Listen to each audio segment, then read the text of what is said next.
पश्चिम ने पिछले 200 वर्षों में आकर हमारे यहां श्रम का महत्व जीरो कर दिया। और क्यों हुआ? क्योंकि राजा ऐसा रहता है तो हम ऐसे रहेंगे, मालिक ऐसे रहता है तो हम ऐसे रहेंगे। अंग्रेज ऐसे रहता था, जूता लाने के लिए कोई और आदमी, कपड़े पहनाने के लिए कोई और आदमी, उसकी टांगों के ऊपर कपड़ा बिछाना है कि गिर ना जाए, खाना, इसके लिए भी एक आदमी। देखा ना, ईश्वर कभी आपको ऐसा ना बनाए कि आपके भोजन से कुछ गिरे, इसके लिए कपड़ा किसी और को लगाना पड़े। वो एक कपड़ा रोल लेके देखते ना, वो लगा देता है एक एक चीज, क्योंकि हमने श्रम को समाप्त कर दिया। अगर हमने राम सुने होते, अगर हमने छोटे ठाकुर सुने होते, तो हमें पता होता कि हमारा भगवान भी जब मनुष्य के रूप में आया तो उसने पंचवटी में कुटिया बनाने के लिए वनवासियों की सहायता नहीं ली। दोनों भाइयों ने स्वयं अपनी पत्नी के साथ मिलकर उस महल को खड़ा किया जिसके आगे त्रैलोक्य के महल थे। एक तो अमेरिका था जहां लोगों ने जनरल स्टोर लूट लिए, टॉयलेट पेपर के लिए एक दूसरे पर गोली चला दी कि मैं, कि तू, और दूसरी तरफ गर्व करो इस देश के नागरिकों कि तुम इस देश में पैदा हुए जहां अस्पताल में 72 साल के एक आदमी ने अपना सिलेंडर हटाकर एक 24 साल के लड़के को दे दिया कि मैं तो अपना जीवन जी चुका, इस बच्चे को बचाओ, ये बचना चाहिए। ये फेसबुक से प्रश्न मिला है, कल भी मैंने चर्चा की थी माता सीता जी पर और राम कथा के स्त्री पात्रों पर।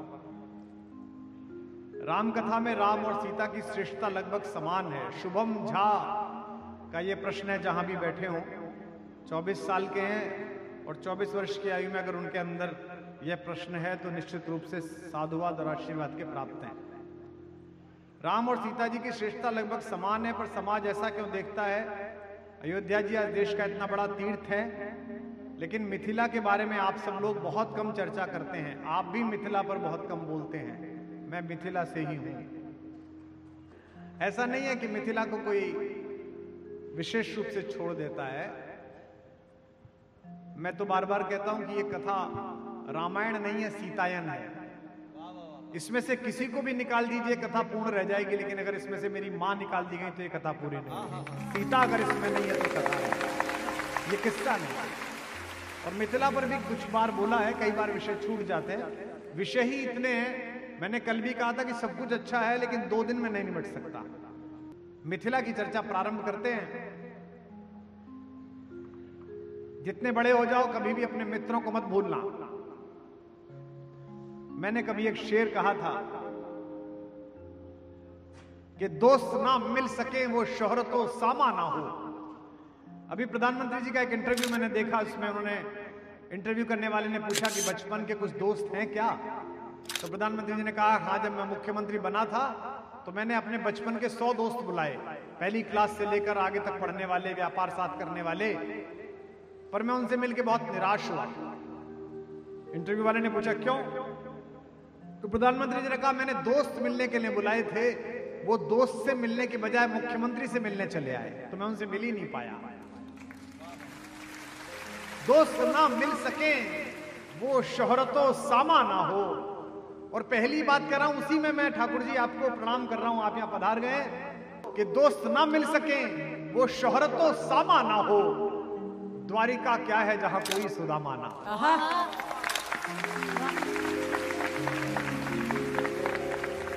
अगर आपकी द्वारिकाओं में सुदामा नहीं आते तो आपकी द्वारिकाएं खंडर हैं। अगर आपकी अयोध्याओं में राज्याभिषेक के समय केवट नहीं पधारते तो आपका राज्याभिषेक शून्य है। मिथिला से हमारी मां आई हैं, उनके यहां से एक झा जी हैं, 24 साल के, उन्होंने प्रश्न खड़ा कर दिया कि आप अयोध्या पर कल बहुत बोले, मिथिला पर क्यों नहीं बोले? मिथिला पर हम क्या बोलेंगे? मिथिला जाएं तो उस जमीन को प्रणाम करते हैं, जनकपुर जाएं तो अपने मामा के घर को प्रणाम करते हैं। था सदाचार सत्कार जहां, अनुरक्त जहां पर सस्ती थी, कंगाली जहां न बसती थी, ऐसी विदेह की बस्ती थी। एक राजा ने अपनी जनता को अकाल से पीड़ित देखा तो राजा ने कहा, मैं खुद हल चलाऊंगा। ऐसे राजा कितने हैं जो सोचे कि मैं स्वयं ये बीड़ा उठाऊंगा? लोकतंत्र के नवीन राजा बैठे हुए हैं, सांसद जी बैठे हुए हैं, विधायक जी बैठे हुए हैं, लेकिन ऐसे राजा कितने हैं जो कहें कि प्रजा पीड़ित है, आओ मैं ये काम करता हूं। कंगाली जहां न बस्ती थी, ऐसी विदेह की बस्ती थी। पीड़ित अकाल से प्रजा देख, राजा हो गया किसान जहां। और जहां शुभम झा बैठे हो, उनको बताना कि हम मां की जगी को, अपने नंदसाल को भी उतने ही आदर से याद करते हैं जितनी अपनी अयोध्या को याद करते हैं। पीड़ित अकाल से प्रजा देख, राजा बन गया किसान जहां। किस भांति वहां का वर्णन हो, प्रगति शोभा की खान जहां। जहां स्वयं श्री जानकी जी प्रकट हुई हो, उस मिथिला का क्या वर्णन है। आप सबको पता है कि जानकी जी मिथिला में पैदा होंगी, इसकी योजना सैकड़ों वर्ष पहले बन गई थी। मिथिला के एक राजा थे निमि। वे अयोध्या के गुरुदेव गुरु वशिष्ठ के पास गए और कहा, आचार्य मुझे एक यज्ञ कराना है संतान के लिए। आचार्य वशिष्ठ ने कहा कि मैं इक्ष्वाकु वंशियों का आचार्य हूं, यहां बहुत काम है, आराम से कराऊंगा, अभी तुम कोई दूसरा आचार्य ढूंढ लो। उन्होंने कहा तो यूं ही था, लेकिन निमि ने इस बात को गंभीरता से ले लिया। आचार्य वशिष्ठ को लगा कि निमि प्रतीक्षा करेगा कि वशिष्ठ कब थोड़े से निवृत्त होंगे और मेरा यह पुण्य यज्ञ करा पाएंगे। लेकिन राजाओं को भी जल्दी होती है अपना उद्देश्य पूरा कराने की। निमि ने एक दूसरा आचार्य ढूंढ लिया। वो आचार्य इतना योग्य नहीं था जितने वशिष्ठ थे। वशिष्ठ तो गुरुनाम गुरु हैं। वशिष्ठ तो हमारे सप्तऋषियों की आभा का प्रथम सोपान है। वशिष्ठ जी को जब यह पता चली और उस आयोजन के लिए दूसरा आचार्य कर लिया गया है, तो उनको बहुत कोप हुआ, बहुत क्रोध आया, नाराज हो गए और उन्होंने निमि को शाप दिया कि तुम्हारा शरीर नष्ट हो जाए। अब निमि उत्तराधिकारी पैदा करने के लिए यज्ञ कर रहा है और वशिष्ठ जी ने शाप दे दिया कि तुम्हारा शरीर नष्ट हो जाए। वशिष्ठ जी का शाप उचित नहीं था। निमि अपनी इच्छा से यज्ञ करा सकता था। निमि का शरीर नष्ट होने लगा। अब उत्तराधिकारी कैसे मिले, तो निमि के शरीर को मत कर जो निकाला गया, मिथि निकाली गई, उससे एक नया बच्चा पैदा हुआ जिसने मिथिला राजवंश की स्थापना की।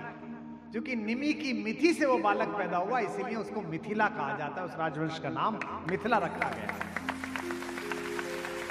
देवता आए, देवताओं ने कहा कि वशिष्ठ जी ने गलत किया, महाराज निमि आपके साथ ऐसा होना नहीं चाहिए। महाराज निमि ने कहा कि ठीक है, मेरा शरीर जाने दीजिए, मेरा उत्तराधिकारी हो गया, आप मुझसे प्रसन्न हैं तो मुझे एक वरदान दीजिए। यहां से माता जानकी की प्रकट होने की भूमिका तैयार हो रही है। कहा कि वरदान मांगिए। तो उन्होंने कहा कि जिस प्रकार से मैं इनके द्वार तक गया और इन्हें आदर मुझे नहीं मिला, मुझे वरदान दीजिए कि एक दिन ऐसा आए कि इनका युवराज मेरे द्वार तक चलकर आए। देवताओं ने कहा कि वरदान फलित होगा। आपके घर में श्री जगदम्बा स्वयं प्रकट होगी। जब श्री हरि अयोध्या में जन्म लेंगे राम के रूप में, तो उनके वरण के लिए वो आपके द्वार तक पधारेंगे। अब देखिए कितनी वैज्ञानिक बात है। देवताओं ने कहा कि महाराज निमि, ये जो सुख पैदा होगा इसे तो आप देख ही नहीं पाएंगे। तो निमि ने कहा वरदान मैंने आधा ही तो मांगा है, मुझे वरदान दीजिए कि मैं प्रत्येक मनुष्य की पलक पर बैठा रहूं। और ये जो हमारी पलकें झुकती हैं एक निश्चित अंतराल के बाद, ये महाराज निमि के पलकों पर बैठे रहने के कारण झुकती हैं। इसीलिए एक पलक को संस्कृत में निमिष कहा जाता है। एक निमिष में, एक पल में, ऐसा कहा जाता है। अब देखो कितनी अद्भुत बात है। महाराज निमि ने कहा कि मैं अकेला क्या, दुनिया के हर मनुष्य की आंख से मैं अपनी बिटिया को देखूंगा। मेरे घर में जब जगदम्बा प्रकट होगी, जब खेलेगी कूदेगी, तो मैं उसे प्रत्येक मनुष्य की आंख से देखूंगा। मुझे मनुष्यों की आंख पर अशरीरी भाव की तरह विस्थापित कर दो, मैं वहां बैठ जाऊंगा। जब पुष्प वाटिका में पहली बार राम जी ने सीता जी को देखा, तो तुलसीदास जी महाराज लिखते हैं कि सीता जी की आंख ही नहीं झपकी, राम जी की आंख ही नहीं झपकी। क्यों नहीं झपकी? सीता जी देखती रह गई। क्योंकि हमारे घर में आज भी संस्कार ऐसा है कि बेटी और दामाद एकांत में हो तो हम वहां से हट जाते हैं, पुत्री दामाद को देख रही है तो महाराज निमिष में पलकों से उतरकर चले गए कि इन दोनों को एक दूसरे का दर्शन करें। सूरज कुल का सूरज निखार, द्रग दोनों सूरज मुखी हुए। या सीता जी के कमल नयन, रवि राम निरख कर सुखी हुए। शोभा सुंदरता देख देख मिथिलेश नंदिनी चकित हुई। रचना विधान की मिली नहीं इसलिए जानकी चकित हुई।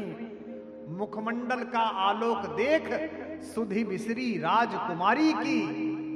सम्मुख सूरज के अपलक थी अखियां श्री जनक दुलारी। मिथिला ऐसी जगह, पूरी दुनिया राम जी को बिना श्री राम के नहीं बोलती, राम जी के बिना नहीं बोलती। बेटा शुभम झा, तुम्हारा तो सौभाग्य है कि तुम ऐसी जगह पैदा हुए जहां त्रैलोक्य के स्वामी को पटरे पर बिठाकर तुम्हारी बुआओं ने और तुम्हारी मौसियों ने गालियां सुनाई। राम जी बैठे और सबने गालियां बकी। कह उठी सखी, एक सखी बोली, कौशलपुर का अचरज हम एक सुनाते हैं, मजा लीजिएगा, आनंद लीजिए। राम जी को गाली पड़ रही है, हम जरा सी गाली पड़ने पे व्यथित हो जाते हैं। 4 आदमियों ने फेसबुक पे लिख दिया, भाई साहब देखो मेरे बारे में ये लिखा है। अबे कल कोई और पोस्ट आ जाएगी। कह उठी सखी कौशलपुर का अचरज हम एक सुनाते हैं। ये बहना, यहां खीर खा के बच्चे पैदा हो जाते हैं। बोली यहाँ है, देखो इनके यहाँ बड़ा अजीब काम है, हमने अलग अलग तरीके से बालक पैदा होते देखे, इनकी अम्मा ने खीर खाई और ये पैदा हो गए। ए बहना, यहाँ खीर खाकर बेटे पैदा हो जाते हैं। अब राम जी को कोई कहे तो राम जी तो सह सकते हैं, लेकिन लक्ष्मण जी नहीं सह सकते। लक्ष्मण जी वहीं बैठे थे। लक्ष्मण जी उत्तर प्रदेश के थे, कुछ भी आता नहीं था, उत्तर देना तो आता ही था। लक्ष्मण जी का उत्तर आप तक पहुंचे तो लखनलाल जी के जय घोष से परंपरा प्रारंभ हो। हे बहना, यहाँ खीर खाकर बेटे पैदा हो जाते हैं। मुस्काकर कहा लखन जी ने, अचरज उससे है बड़ा यहाँ। बेटी समेत धरती में से निकले करते हैं घड़ा यहाँ। बोले हमारे यहाँ फिर भी कुछ खाके तो होते हैं, तुम्हारे तो घड़े में से ही पैदा हो जाते हैं। राम जी और सीता जी की युति में मिथिला आवश्यक है।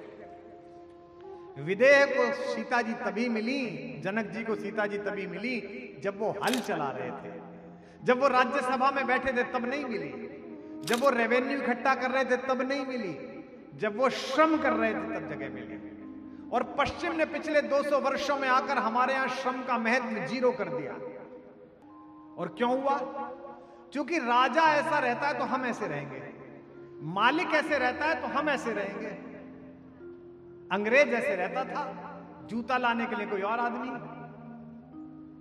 कपड़े पहनाने के लिए कोई और आदमी, उसकी टांगों के ऊपर कपड़ा बिछाना है कि गिर ना जाए, खाना, इसके लिए भी एक आदमी। देखा ना, ईश्वर कभी आपको ऐसा ना बनाए कि आपके भोजन से कुछ गिरे, इसके लिए कपड़ा किसी और को लगाना पड़े। वो एक कपड़ा रोल लेके देखते ना, वो लगा देता है एक एक चीज, क्योंकि हमने श्रम को समाप्त कर दिया।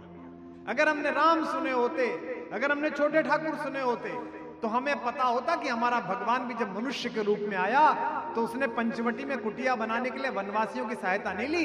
दोनों भाइयों ने स्वयं अपनी पत्नी के साथ मिलकर उस महल को खड़ा किया जिसके आगे त्रैलोक्य के महल थे। क्योंकि साधनों के भोग से शांति नहीं मिलती, साधनों के व्यामोह से बाहर निकलने पे शांति मिलती है। शांति मिलती है श्रम से। सत्यमेव जयते के साथ साथ श्रम एव जयते भी इस देश को सीखना चाहिए।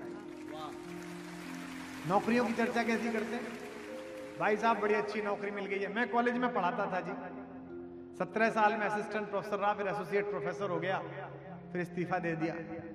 तो कॉलेज में जो लोग नौकरी करने आते थे तो कई नए बच्चे अच्छे प्रतिभाशाली, मैं उनसे कहता था यार साइंटिस्ट बनो, IAS की तैयारी करो, फला तैयारी करो। तो कई लड़के क्या कहते हैं, भाई साहब इससे अच्छी नौकरी नहीं है, कोई काम ही नहीं है। 2-3 घंटे क्लास पढ़ाई, घर आ गए। कोई काम ना होना सुख है, जबकि तुम मनुष्य पैदा हुए काम का ही सुख है। मैं तो स्वयं 5-6 दिन की छुट्टी कई बार लेता हूं। परिवार वाले कहते हैं बहुत काम कर लिया, बहुत काम कर लिया। कई बार थकान हो जाती है। जनवरी में लगभग 26 दिन काम ले लिया मैंने, केवल 4 ही दिन बचे। तो घर वाले कहते हैं थोड़ा आराम कर लो, तो मैं 6 दिन छुट्टी के लिए जाता हूँ। गंगा तट चला गया, और ऋषिकेश में आनंद काशी चला गया, बड़ा खुश होता हूं कि अब छुट्टी मिलेगी। 2 दिन बाद बेचैनी प्रारंभ हो जाती है कि अब क्या करूं। फिर कोई किताब उठाता हूं, किसी को बुलाता हूं, शूट कर लो, रिकॉर्ड कर लो। उर्मिलेश जी का शेर है, इस कदर आदी हुआ हूं चलने का, इस कदर आदी हुआ हूं चलने का, बैठते ही थकान होती है।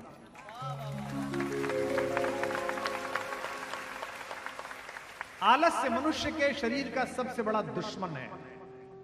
आलस्य ही मनुष्याणाम शरीरस्थो महान निपुः, नहीं सुप्तस्य सिंहस्य प्रविशन्ति मुखे मृगा। शेर जंगल का राजा है, लेकिन सोते हुए शेर के मुंह में कोई प्रवेश नहीं करता। बच्चियां बैठी हैं, लड़कियां बैठी हैं, बुरा मत मानना। हम सब अपनी माओं को पैदा हुए हैं बिना सर्जिकल ऑपरेशन किए हुए, बिना सीजेरियन पैदा हुए सब लोग, क्योंकि 9वें महीने तक माएं कर्मशील थी, घरेलू उपक्रम में लगी रहती थी। आज तो आहट हुई नवीन भैया और उत्सव प्रारंभ हो गया। वो वहीं बैठी है, वहीं चम्मच, वहीं सब कुछ। अब वो 9 महीना हो गया, अब कुछ समस्या ही नहीं, तो डॉक्टर साहब की शरण में आए। डॉक्टर्स बैठे होंगे, गायनेकोलॉजिस्ट, मुझे क्षमा करेंगे, मैं आपके व्यवसाय पे कुछ नहीं कह रहा। आपका व्यवसाय फले फूले, ईश्वर हमारे परिवारों में ऐसी किलकारियां गुंजाता रहे, लेकिन श्रम की उपादेयता कम हो गई। अक्सर लोग जो वजन नहीं कम कर पाते, डायबिटीज से पीड़ित हैं, व्याधियों से पीड़ित हैं, मुझसे बहुत लोग मिलते हैं, मुझसे कहते हैं कि साहब बहुत अच्छा जिम बनवाया है मैंने। तो मैं कहता हूं भैया बनवाने से नहीं होगा, उसमें जाने से होगा। बनवाने से क्या होता है? तो जो शरीर का श्रम है, राजा जनक ने बताया कि शांति उन्हें तब प्राप्त हुई जब वो हल चला रहे थे। पूरी पीढ़ी इस एंजाइटी की शिकार है, क्योंकि उसे तत्काल चाहिए, अभी। बच्चों को अभी चाहिए। मां ने आईफोन नहीं दिलाया, सुसाइड कर ली। आईआईटी में सिलेक्शन नहीं हुआ, सुसाइड कर ली। इसीलिए अपने बच्चों को सिखाओ, इसीलिए अगले बार 7 दिन की कराओ, अपने पोतों को लेके आओ, अपने लड़कों को लेके आओ। और दावा कर रहा हूं, कोई मनोवैज्ञानिक नहीं हूं, 5 दिन अपने अपने राम सुन लें, खुद तो करेगा ही नहीं, कोई कर रहा होगा तो उसे मृत्यु के दरवाजे से खींच के लाएगा। यह दावा कर रहा हूं, अगर सुन लिया होगा। नागरिक विकास नगरीय विकास नहीं होता। कुंभ में 10-10 करोड़ 12-12 करोड़ लोग पड़े हैं एक साथ, उसे कहते हैं नागरिक विकास। सबके मन में आध्यात्म है, सबके मन में भक्ति है, सबके मन में प्रेम है, इसलिए लोग एक दूसरे की सहायता कर रहे हैं, एक दूसरे को भोजन करा रहे हैं, इसे नागरिक विकास। और पश्चिम का हमला हमारे नागरिक विकास के खिलाफ है। कोरोना में जब पूरा विश्व सिमट गया था, तब हम क्यों बचे? नागरिक विकास के कारण बचे। इस नागरिक विकास का बीज अभी जिंदा है आगरा वालों, इसे समय रहते बचाओ। मैं आगे बैठे हुए बहुत सारे लोगों को जानता हूं जिन्होंने कोविड केयर सेंटर के टाइम, जब मैं कोविड में काम कर रहा था, 2700 गांवों में हमने कोविड केयर सेंटर खुलवाए थे। इन सब ने सहायता की थी मेरी, ये सब मेरे साथ लग गए थे। वहां सिलेंडर पहुंचना है, वहां रेमडेसिविर पहुंचनी है, वहां टोसली जुलैब पहुंचनी है।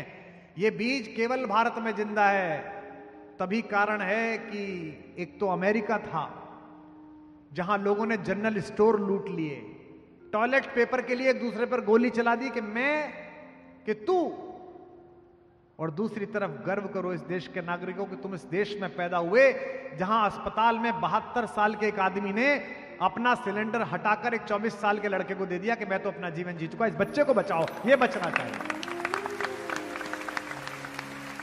यह जो त्याग है, जो दे देने की प्रक्रिया है। दिवाली पर मिठाइयां सड़के चली जाती हैं तुम्हारे घर में और तुम बाहर नहीं बांटते। रोज कपड़े खरीदते हो, उसके बाद भी कपड़े बेच देते हो। OLX पे पुराना फर्नीचर बेचते हो। भगवान ने तुम्हें नया फर्नीचर देने योग्य बनाया, इस पुराने को उसे दे दो, इसके घर में फर्नीचर नहीं था, इसको किसी और को दे दो। यह नागरिक विकास है जिसमें आप संकोच में हो सोचते समय कि मैं तो ऐसा नहीं करता हूं क्या। अगर ऐसा करते हो तो आज प्रसाद स्वरूप इस भावना को चढ़ा के जाना। गमों की आंच पर आंसू उबाल कर देखो, गिरेंगे रंग किसी पर तो डाल कर देखो, तुम्हारे दिल की चुभन भी जरूर कम होगी, किसी के पांव का कांटा निकाल कर देखो। इक्ष्वाकु वंशीय राजा हरिश्चंद्र इस मुहावरे का जीवंत उदाहरण है। जिनसे सतयुग समाप्त हुआ और त्रेता प्रारंभ हुआ। एक ऐसा राजा जिसने एक साधु के ये कहने पर कि पता नहीं तू दे पाएगा नहीं दे पाएगा, और पूरा राज्य दे दिया। उसके बाद पंडित ने कहा कि दक्षिणा भी दे, 11 स्वर्ण मुद्राएं। खजांची से कहा 11 स्वर्ण मुद्राएं ला दो। पंडित ने कहा कैसी मूर्खतापूर्ण बात करता है, जब राज्य मुझे दे चुका तो कोष भी मेरा हुआ, इसमें से कहां देता है, अपने पास से दे, अपने पास से कहां से देता। तो गया काशी, और काशी में खुद को बेचा राजा ने, और वहां से 11 स्वर्ण मुद्राएं लेकर उसको दी। लेकिन जिसने खरीदा डोम राजा ने, उसने कहा कि मैं पत्नी को तेरी को साथ नहीं रख सकता, बच्चे को साथ नहीं रख सकता। महारानी शैव्या युवराज रोहिताश्व को लेकर एक सेठ के यहां नौकरानी का काम करने चली गई। जमीन पे सोती थी कि सर्प ने बच्चे को काट लिया, और अमावस्या की अर्धरात्रि में बरसते पानी में अपने बच्चे का शव लेकर उसी घाट पहुंची जहां उनका पति डोम राजा के नौकर का काम कर रहा था। लेकिन हरिश्चंद्र से डोम ने कहा था कोई भी आ जाए बिना शुल्क लिए शवदाह मत करना। और हरिश्चंद्र ने कहा कि देवी आप मेरी पत्नी हैं, ये मेरा एकमात्र पुत्र है, लेकिन मैं नीति से बंधा हुआ हूं, शुल्क तो देना पड़ेगा। ये कहना आसान है, लेकिन आप जरा सोच के देखना उस दृश्य को कि एक राजा जो नौकर बन गया है, वो अपने बेटे का शव देख रहा है, लेकिन उस समय भी उसके मन में संविधान जिंदा है, कानून जिंदा है, उसके मन में नीति जिंदा है, सत्य जिंदा है कि नहीं अगर वचन दिया है तो। अच्छा, आधी रात तो उसे कोई देख भी नहीं रहा है, किसी को पता भी नहीं चलेगा, और कोई बुरा भी नहीं मानेगा। यार बेटे का शब्द आता है, क्या हो गया, क्या खराब बात हो गई। अगली बात कह रहा हूं, आपकी ईमानदारी की परीक्षा तभी है जब बेईमानी के अवसर उपलब्ध हो और आप ईमानदार बने रहे।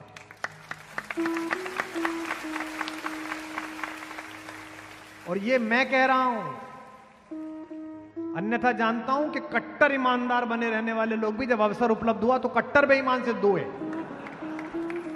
और मैंने अपने सामने देखे परिवर्तित होते हुए, अपने सामने दृश्य परिवर्तन होते हुए देखा कि कैसे ऐसे कैसे कर सकते हैं। लेकिन हुआ, अवसर सामने और उसके बाद आदमी ना करे तो ईमानदार है। हरिश्चंद्र के सामने अवसर था कि वे ईमानदार भी बने रहते, और केवल उनकी पत्नी जान पाती जिसने टैक्स की चोरी की। वो कहती भी नहीं मेरा पति टैक्स चोर है, लेकिन सत्य पर उन्होंने मोहर लगाई। इसीलिए वे राम के पूर्वज हैं, इसीलिए वे आज आदृत हैं। अंधेरे में भी ईश्वर देखता है, उजाले में भी ईश्वर देखता है। हमसे लोग कहते हैं, तब भी कहते थे, इतना सच क्यों बोलते हो। देखो विज्ञान के विद्यार्थियों, शब्द ऊर्जा है। मैंने बोला तो मेरे गले से एनर्जी निकली, इस माइक में गई, इको हुई। हमें विज्ञान में पढ़ाया गुरुदेव ने, E = mc²। ऊर्जा न नष्ट की जा सकती है, न पैदा की जा सकती है, वो केवल रूपांतरित की जा सकती है। आने वाले 50 साल बाद नासा काम कर रहा है, दुनिया में जितनी आवाजें गूंज रही हैं सौर मंडल में, वो सब डिकोड होंगी। गीता कैसे सुनाई थी अर्जुन को श्री कृष्ण जी ने, वो डिकोड होगी। चलते समय राम जी ने क्या कहा था, डिकोड होगा। मैं आज जो कह रहा हूं वो भी डिकोड होगा, और मैंने कमरे में बैठ के बेईमानी से बचने के लिए जो जो बुरा भला बोला था वो भी डिकोड होगा। तो मैं अपना अगला जन्म क्यों बिगाड़ूं, ये जन्म तो मेरा ठीक चल ही रहा है। इसलिए सच बोलते रहो, इसलिए सच का काम करते रहो। इसकी वैज्ञानिक व्याख्या बहुत आवश्यक है। यहां बैठे सारे युवाओं, अगले किसी सत्र में भी जब प्रश्न करोगे तो किसी भी साधु संत से करना, किससे करना, मेरे में तो पात्रता भी नहीं है। आप जिस धर्म और संस्कृति में पैदा हुए वो परम वैज्ञानिक है। आपको आज पता चल रही है विज्ञान से, तो इसका मतलब यह नहीं है कि आप पिछड़े हुए हैं। इसका मतलब विज्ञान की गति अभी पीछे चल रही है। हम सबके यहां शादी के समय फेरे हो जाने के बाद बच्चों को सप्तऋषि दिखाए जाते हैं, और सप्तऋषि दिखाते समय कहते हैं कि ये अत्रि ऋषि और अनसुईया के जोड़े की भांति तुम्हारा जीवन कटे। ये श्लोक आता है, आप सबने देखा होगा। सप्तऋषि में अत्रि ऋषि जो हैं उनके नीचे माता अनसुईया हैं, जिन्होंने सीता जी को सतीत्व का ज्ञान दिया था। अनसुईया जी ने माता सीता को ऐसा वस्त्र दिया जो कभी धूमिल नहीं होगा। लोग कहते हैं जी ऐसा कैसे हो गया, धूमिल नहीं होगा। प्रतीक समझिए, चरित्र का वस्त्र दिया जो कभी धूमिल नहीं होता। ये इसका सिंबोलिज्म है, ये इसका प्रतीक शास्त्र है। वर वधू को दिखाया जाता है कि अनसुईया और अत्रि की तरह रहना। यह हजारों वर्ष पहले हमारी विधि में लिखा गया, और अभी 50-60 साल पहले अमेरिका के वैज्ञानिकों ने यह ढूंढ के निकाला कि अत्रि और अनसुईया दो ऐसे ग्रह हैं जो अपनी धुरी पर तो घूमते ही हैं, लेकिन एक दूसरे के चारों तरफ भी घूमते हैं। यानी कि वर वधू से कहा कि तुम अपना अपना काम तो करते रहना, लेकिन एक दूसरे से भी लगातार संपर्क में रहना। यह जो व्याख्या है, यह युगीन व्याख्या है, यह आवश्यक है, क्योंकि हमारा सारा शास्त्र दुर्व्याख्या के विष से पीड़ित है। दुर्व्याख्या, विषमूर्छिता। हमारा काम है कि हम उन्हें बता सकें कि हम एक ऐसे संस्कार में पैदा हुए जो परम वैज्ञानिक है। गर्मी आएगी, बरसात आएगी, घरों में कीड़े चले जाएंगे, बिच्छू घर बना लेगा, छिपकली कहीं घुस जाएगी, तो दिवाली से पहले पूरे घर की चूने से पुताई कर दो। चूना जो एंटी एलर्जिक है, चूना जो एंटीबायोटिक भी है, जो किसी भी प्रकार के बैक्टीरिया को दूर रखता है। अप्रैल में गर्मी प्रारंभ हो जाएगी, इसके बाद रात का रखा हुआ खाना खा नहीं सकते। पहले फ्रिज जैसी सुविधा तो थी नहीं कि 3 दिन पुराना खिला दो, पहले तो ऐसे ही था। तो इसलिए बसोड़े का व्रत आया, रात का खाना बना के रख लो, सुबह को खा लो, अब इसके बाद नहीं खाना है। तो यह जो व्याख्या है यह बहुत आवश्यक है। हम इसकी व्याख्या करते हैं तो लोग नाराज हो जाते हैं। अभी मैंने कह दिया कि अपने बच्चों को गीता रामायण पढ़ाओ, अन्यथा तो एक पार्टी की राष्ट्रीय प्रवक्ता नाराज हो गई। उन्होंने कहा कुमार विश्वास ने मानस ठीक से नहीं पढ़ी है, ऐसी बात नहीं बोलनी चाहिए। मानस में तो लिखा है सब नर करही परस्पर प्रीति, चलई स्वधर्म निरत श्रुति नीति। तो मैंने कहा कि आपने पढ़ी तो है लेकिन व्याख्या ठीक नहीं पढ़ी। लिखा हुआ है सब नर करई परस्पर प्रीति, एक दूसरे से प्रेम करते हैं लोग। इस शब्द को पकड़िए, परस्पर प्रीति को। यह संभव नहीं है कि मैं ही आपसे प्रेम करूं, आप मुझसे प्रेम ना करें। अगर मैं प्रेम दे रहा हूं तो आपको भी प्रेम देना पड़ेगा। एक व्यापारी ने, अनाज के व्यापारी ने राजा के सम्मुख मुकदमा किया कि साहब ये जो दूध की दुकान करने वाले, ये जो मेवे का व्यापार करने वाले हमारे मित्र हैं, इन्होंने मेरे साथ बेईमानी कर ली। दोनों को बुलाया गया, क्या हुआ? बोले साहब मैंने इनसे 1 किलो घी लिया था, देसी घी गाय का, और मैंने आके नापा तो वो 900 ग्राम ही निकला। तो राजा ने उस घी का व्यापार करने वाले सज्जन से पूछा कि भाई ये 1 किलो घी आप ही ने दिया? बोला जी महाराज। 1 किलो के पैसे लिए? जी महाराज। भाई ये तोल में तो 900 निकला है? बोले जी निकला होगा महाराज। बोले आप अजीब आदमी है, पैसे 1 किलो के ले लिए, 900 ग्राम निकला, फिर निकला होगा। बोले महाराज मेरे पास बाट नहीं है, मैंने सुबह इनसे 1 किलो जीरा खरीदा था, उसी से तोल के मैंने इन्हें 1 किलो घी दिया है।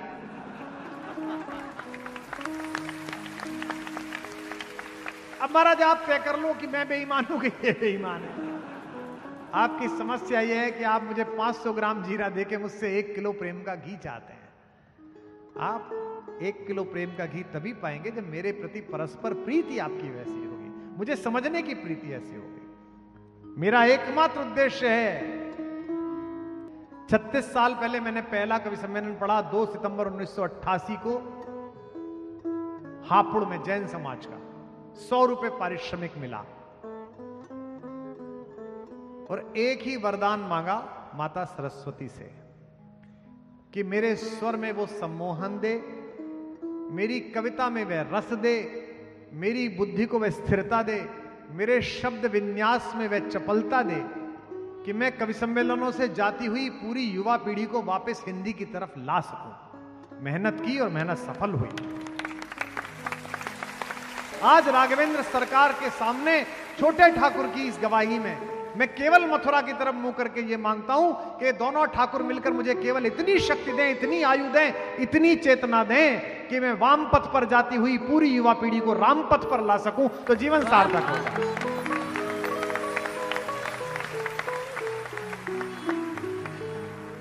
इसमें जो साथ आए उसका स्वागत है। जिस विश्वविद्यालय को बनाने के लिए दिन रात मेहनत कर रहे हैं, बनाएंगे, और ऐसा बनाएंगे जिसमें 24 साल का लड़का जब निकलेगा तो उसके जीवन में कभी डिस्प्रिन ना खाई होगी, उसने कभी बाजार का दूध ना पिया होगा, उसने कभी यूरिया का खाना ना खाया होगा, उसकी आत्मा भी ऑर्गेनिक होगी, उसका मन भी ऑर्गेनिक होगा, उसका भोजन भी ऑर्गेनिक होगा, उसका शरीर भी ऑर्गेनिक होगा। ये लगन भगवान के संकल्प के प्रति लगाए रखो, क्योंकि जाना तो सबको है, मौत से बचने की एक तरकीब है, दूसरों की सोच में जिंदा रहो।